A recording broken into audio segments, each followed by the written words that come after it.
क्या आप जानते हैं कि अब -40 मार्क्स लाने वाला कैंडिडेट भी काउंसलिंग के लिए क्वालिफाई कर सकता है? जी हाँ, NBEMS ने कट ऑफ को घटाकर 0th परसेंटाइल रिजर्व कैटेगरी और 5th परसेंटाइल जनरल तक कर दिया है। खाली पड़ी मेडिकल कॉलेज की सीटों का ग्राफ और IMA का लोगो। लेकिन ऐसा क्यों हुआ?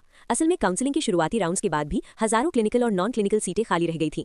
इंडियन मेडिकल एसोसिएशन IMA का मानना है कि खाली सीटें नेशनल रिसोर्स की बर्बादी है। अगर सीटें नहीं भरी गईं तो भविष्य में डॉक्टरों की कमी हो सकती है। इसी को देखते हुए दिल्ली हाईकोर्ट के निर्देश के बाद ये ऐतिहासिक कटौती की गई है। The reality check, pros and cons. एक तरफ अपॉर्चुनिटी और दूसरी तरफ क्वालिटी एजुकेशन का टेक्स्ट। अब इसके दो पहलू हैं। प्रोज, उन स्टूडेंट्स के लिए ये गोल्डन चांस है जो कुछ ही मार्क्स से रह गए थे, अब वो काउंसलिंग में हिस्सा ले सकते हैं। लेकिन कई एक्सपर्ट्स और मेडिकल इन्फ्लुएंसर्स का कहना है कि इतने कम स्कोर पर एडमिशन देने से भविष्य के डॉक्टरों की कॉम्पिटेंसी यानी काबिलियत पर सवाल उठेंगे। कुछ का तो ये भी कहना है कि इससे सिर्फ प्राइवेट कॉलेजों को फायदा होगा ताकि वो अपनी महंगी सीटें भर सके। जनरल कैटेगरी अब सिर्फ 103 मार्क्स पर क्वालिफाई है। SC ST OBC के लिए ये 0th परसेंटाइल यानी -40 मार्क्स तक पहुंच गया है। याद रहे ये सिर्फ एलिजिबिलिटी है, सीट गारंटी नहीं। एडमिशन अभी भी मेरिट के आधार पर ही होगा। क्या आपको लगता है कि कट ऑफ को इतना गिराना सही फैसला है या इससे मेडिकल एजुकेशन की क्वालिटी गिरेगी? अपनी राय कमेंट्स में जरूर बताएं।